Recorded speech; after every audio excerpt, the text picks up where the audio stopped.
Hai, hai, hai. Apa kabar teman-teman? Aku harap kalian semua yang nonton video ini dalam keadaan sehat ya. Di video kali ini, kita bakal bahas tentang generation gap atau kesenjangan generasi dalam hubungan keluarga nih. Kenalin, aku Yaya yang akan ngajak kalian jalan-jalan melintasi perbedaan generasi dalam keluarga. Gimana? Udah siap? Oke, ayo kita langsung mulai aja.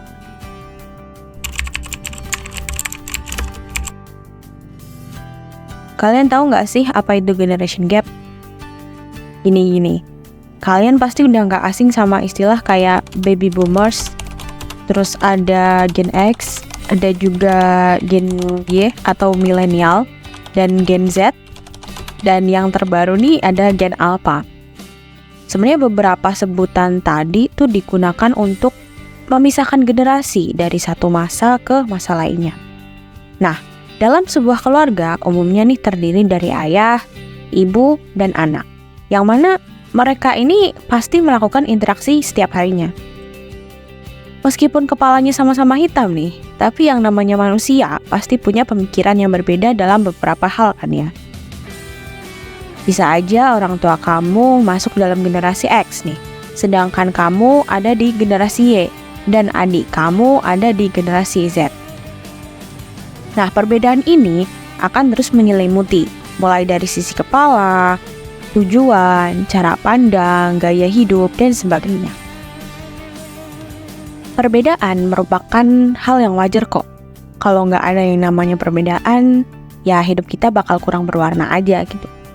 Di samping perbedaan yang membawa warna dalam hidup kita, perbedaan ini juga bisa menimbulkan kesenjangan dalam sebuah keluarga. Dikit-dikit selisih paham sama orang tua, dikit-dikit marahan sama orang tua. Kayak ada aja yang bikin gesekan antara anak sama orang tua.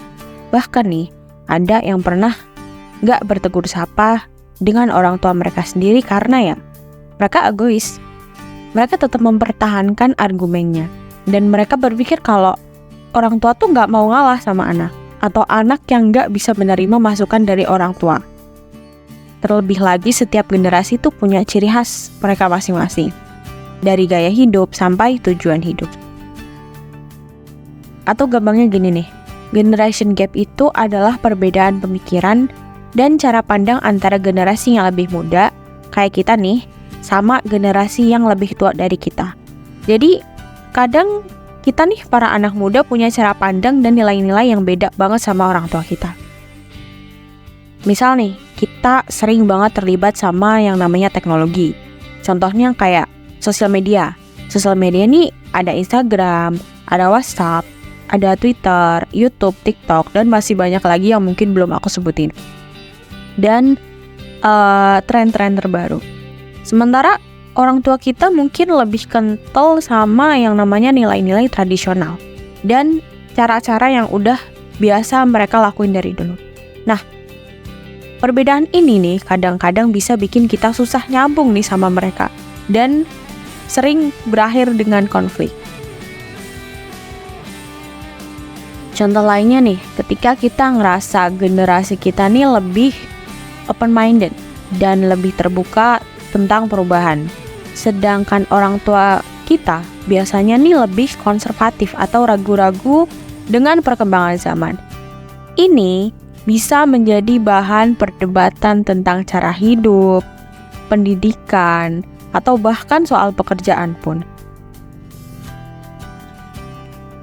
Tapi, perlu diingat ya, kalau nggak semua individu dalam generasi tertentu memiliki pandangan yang sama. Pasti ada juga kesamaan dan pemahaman antar generasi yang berbeda. Bahasan utama kali ini yaitu gimana sih cara kita bisa ngatasin generation gap ini. Atau gimana sih caranya kita ngatasin kesenjangan generasi ini dalam hubungan keluarga. Basicnya, mengatasi kesenjangan generasi atau generation gap ini dalam hubungan keluarga pastinya membutuhkan kerjasama dan pemahaman dari semua anggota keluarga. Di sini aku bakal ngasih tahu beberapa cara yang mungkin bisa bantu kalian ngatasin generation gap dalam hubungan keluarga. Yang pertama jelas, komunikasi terbuka dan jujur. Penting banget nih buat punya komunikasi yang terbuka dan jujur antar generasi yang berbeda dalam keluarga. Kasih waktu dan ruang buat setiap anggota keluarga untuk ngomong tentang gimana pandangan mereka, gimana perasaan mereka, dan apa aja sih kekhawatiran dari mereka. Dan hindari banget mengabaikan atau meremehkan pendapat anggota keluarga lain. Yang kedua, ada menghargai dan menerima perbedaan. Harus kita sadari bahwa setiap generasi pasti memiliki nilai, pengalaman, dan pandangan tentang dunia yang berbeda. Penting nih untuk menghormati perbedaan ini dan menerima bahwa gak ada yang benar ataupun salah gitu. Coba buat pahami sudut pandang masing-masing anggota keluarga dan menghargai keunikannya untuk membantu menciptakan lingkungan yang inklusif. Ketiga, melibatkan semua anggota keluarga dalam keputusan.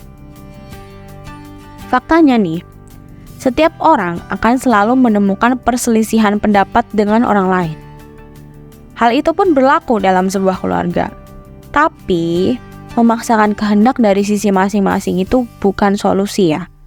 Ada saat di mana penegasan ini merupakan jalan terbaik. Melibatkan semua anggota keluarga dalam pengambilan keputusan bisa membantu mengurangi kesenjangan generasi dalam hubungan keluarga. Ketika keputusan penting harus dibuat, jadikan prosesnya inklusif dan berikan kesempatan bagi setiap anggota keluarga kalian untuk memberikan masukan dan pendapat mereka. Yang keempat, membuka diri untuk belajar. Generasi yang lebih tua dapat belajar dari generasi yang lebih muda ataupun sebaliknya. Jadikan keluarga ini sebagai lingkungan yang saling mendukung untuk berbagi pengetahuan dan pengalaman. Yang kelima, bersifat empati dan fleksibel. Coba untuk melihat situasi dari perspektif anggota keluarga lain nih. Bersikaplah empati terhadap tantangan dan tekanan yang mungkin dihadapi oleh generasi yang berbeda. Selanjutnya, penciptaan tradisi keluarga yang bersama-sama. Membangun tradisi keluarga yang melibatkan semua generasi bisa banget membantu mengurangi kesenjangan keluarga dan memperkuat ikatan antara anggota keluarga.